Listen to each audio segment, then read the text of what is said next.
Hi everyone, हमारी आज की इस वीडियो का टॉपिक है how to introduce yourself in English. अपने बारे में अंग्रेज़ी में कैसे बताएं, अपने बारे में इंग्लिश में कैसे बताएं। दोस्तों, इस चीज़ की ज़रूरत हमें हर जगह पड़ती है, चाहे हमें जॉब इंटरव्यू देना हो, कॉलेज और स्कूल का फर्स्ट डे हो या किसी अजनबी से पहली बार मुलाकात हो। हर जगह ही हमें अपने बारे में बताना होता है। लेकिन प्रॉब्लम ये है कि अपने बारे में अंग्रेज़ी में यानी कि इंग्लिश में कैसे बताएं।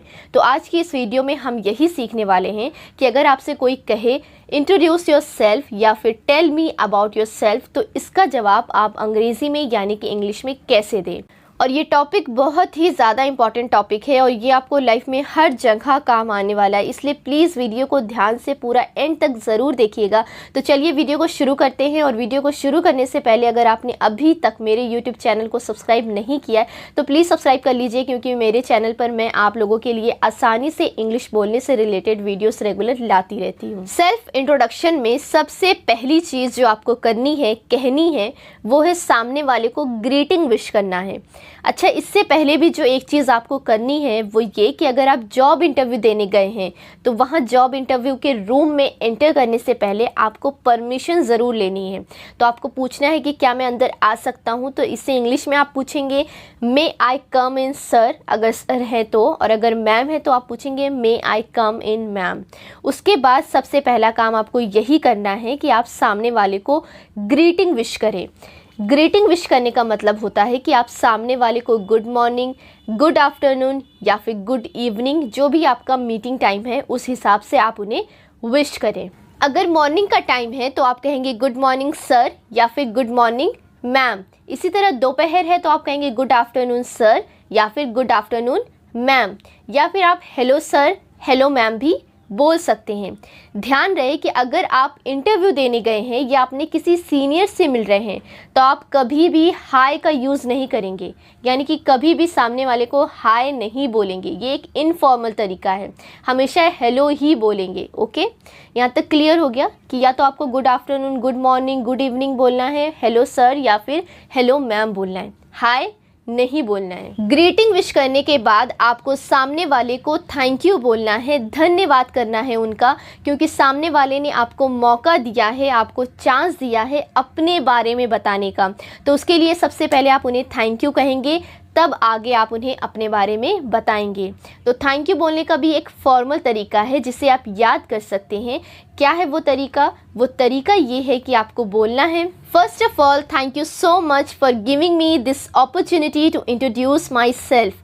First of all thank you so much for giving me this opportunity to introduce myself. Opportunity का मतलब होता है अवसर या मौका, या फिर आप ये भी कह सकते हैं कि चांस। तो आप सामने वाले को सबसे पहले थैंक यू कह रहे हैं क्योंकि उन्होंने आपको मौका दिया है अपने बारे में बताने का। तो आप इंग्लिश में बोलेंगे first of all thank you so much for giving me this opportunity to introduce myself. Thank you बोलने के बाद नेक्स्ट आपको अपना नाम बताना है। नाम बताने का तरीका ये है कि आपको आई एम करके नाम बताना है या फिर माई नेम इज़ करके नाम बताना है। नाम बताने के लिए कभी भी माई सेल्फ का यूज़ नहीं करना है। तो नाम कैसे बताएंगे आप? For example, I am Tahmina Khan, मेरा नाम तहमीना खान है तो मैं बताऊँगी आई एम तहमीना खान, या फिर my name is Tahmina Khan. जो भी आपका नाम है वो आप आई एम या फिर माई नेम इज़ करके बता सकते हैं। ठीक है, यहाँ तक समझ आ गया, क्लियर है कि कैसे अपना नाम बताना है, कैसे थैंक यू बोलना है। इतना क्लियर हो गया, अब आगे बढ़ते हैं। नेक्स्ट आपको बताना है प्लेस। प्लेस मतलब जगह, यानी कि आप किस जगह से आए हैं, आप रहते कहाँ हैं, वो आपको बताना है। इसे बताने के भी दो तरीके हैं। पहला, आई एम फ्रॉम करके आप बता सकते हैं कि आप कहाँ से आए हैं या आप कहाँ रहते हैं। दूसरा तरीका है आई बिलोंग टू। ये दोनों तरीके हैं, आई एम फ्रॉम या फिर आई बिलोंग टू। तो आप इसे कैसे बताएंगे? फॉर एग्ज़ाम्पल, अगर मैं दिल्ली में रहती हूँ तो मैं बोलूँगी आई एम फ्रॉम दिल्ली या फिर आई बिलोंग टू दिल्ली। लेकिन ये आपको तब बोलना है जब आपका इंटरव्यू दिल्ली से बाहर हो रहा है, तब आप बोलेंगे I am from Delhi, I belong to Delhi. दोनों में से एक बोलना है, दोनों नहीं बोलना है, दोनों में से एक बोलना है। या फिर आप बोल सकते हैं आई एम फ्रॉम दिल्ली, या आप बोल सकते हैं आई बिलोंग टू दिल्ली।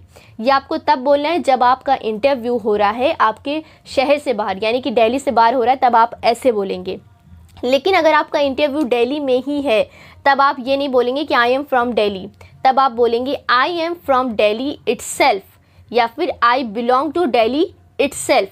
इस तरह आप बोलेंगे कि मैं दिल्ली से ही हूँ। इसे इंग्लिश में बोलेंगे I am from Delhi itself, या फिर I belong to Delhi itself. ठीक है, यहाँ तक समझ में आ गया कि अगर आपका इंटरव्यू दिल्ली में हो रहा है तब आप बोलेंगे I am from Delhi itself, और अगर आपका इंटरव्यू दिल्ली से कहीं बाहर हो रहा है और आप दिल्ली से हैं तब आप बोलेंगे आई एम फ्रॉम दिल्ली। ठीक है, क्लियर हो गया। तो ये तो हो गई थोड़ी बहुत इन्फॉर्मेशन आपके बारे में कि आपका नाम क्या है और आप हैं कहाँ से। इसके बाद आपको अपनी क्वालिफ़िकेशन बतानी है, जो बहुत ही ज़्यादा इंपॉर्टेंट है। अगर आप जॉब इंटरव्यू देने गए हैं तो आप अपनी क्वालिफ़िकेशन कैसे बताएंगे। अब मैं मान के चल रही हूँ कि अगर आप जॉब इंटरव्यू देने गए हैं तो आप ग्रेजुएट तो होंगे ही, यानी कि आपने अपना ग्रेजुएशन कंप्लीट कर लिया होगा। तो अगर फॉर एग्ज़ाम्पल मान लेती हूँ कि मैंने BSc कंप्लीट किया है और ये मेरी क्वालिफ़िकेशन है, तो मैं इसे कैसे बताऊँगी। तो ये इस तरह बताऊँगी मैं, I did my graduation in BSc from Allahabad university. I did my graduation in BSc from Allahabad university. अगर आपने BSc नहीं किया बल्कि कोई और कोर्स किया है और किसी और कॉलेज से किया है तो आप दोनों चीज़ यहाँ पे चेंज कर देंगे। For example I did my graduation in BCom, या फिर आपने अगर BTech किया है तो आप बोलेंगे I did my graduation in BTech। इस तरह आपने जो भी कोर्स किया है वो आप आई डिड करके बता सकते हैं और उसके साथ अपने कॉलेज का नाम भी मेंशन कर दीजिएगा।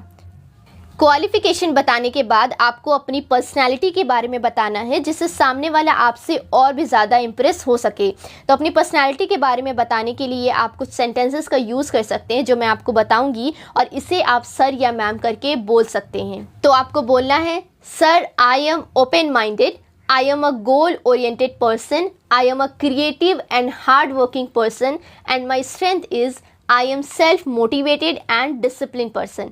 इतना काफ़ी है आपको अपनी पर्सनैलिटी बताने के लिए। तो आप इन सेंटेंसेस का यूज़ कर सकते हैं अपनी पर्सनैलिटी के बारे में बताने के लिए। नेक्स्ट आपको बताना है अपना एक्सपीरियंस। लेकिन अगर आपके पास कोई एक्सपीरियंस नहीं है, आपने अभी अभी अपना कॉलेज पास आउट किया है, जॉब के लिए अप्लाई किया है, तो आप कहेंगे I am fresher. I am fresher, मेरे पास कोई एक्सपीरियंस नहीं, मैं बिल्कुल फ्रेशर हूँ, मैंने अभी अपना कॉलेज पास आउट किया है, तो आप बोलेंगे आई एम फ्रेशर। और अगर किसी काम में एक्सपीरियंस है, मतलब आप 2-3 साल के बाद, अपने कॉलेज के बाद 2-3 साल के बाद आपने जॉब अप्लाई किया है और उन 2-3 साल में आपने कहीं काम किया है, तो आप अपना एक्सपीरियंस बताएंगे। उसके लिए आप बोलेंगे I have 3 years experience in.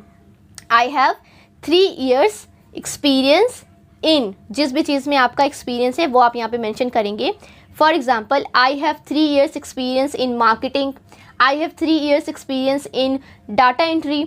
इस तरह के एग्जांपल आप बता सकते हैं। जिस भी चीज़ में आपका एक्सपीरियंस रहा हो वो आप यहाँ पे मेंशन करेंगे और इस तरह सेंटेंस बोलेंगे I have 3 years experience. 3 years की जगह आप 2 year, 1 year या 6 month, जितना भी आपका एक्सपीरियंस है वो यहाँ पे मेंशन कर सकते हैं। इस तरह से आप अपना एक्सपीरियंस बताएंगे। इसके बाद आपको अपनी हॉबीज़ बतानी है। हॉबीज़ बताने के लिए मैं आपको एक एग्जाम्पल देती हूँ। My hobbies are reading book, cooking and listening music.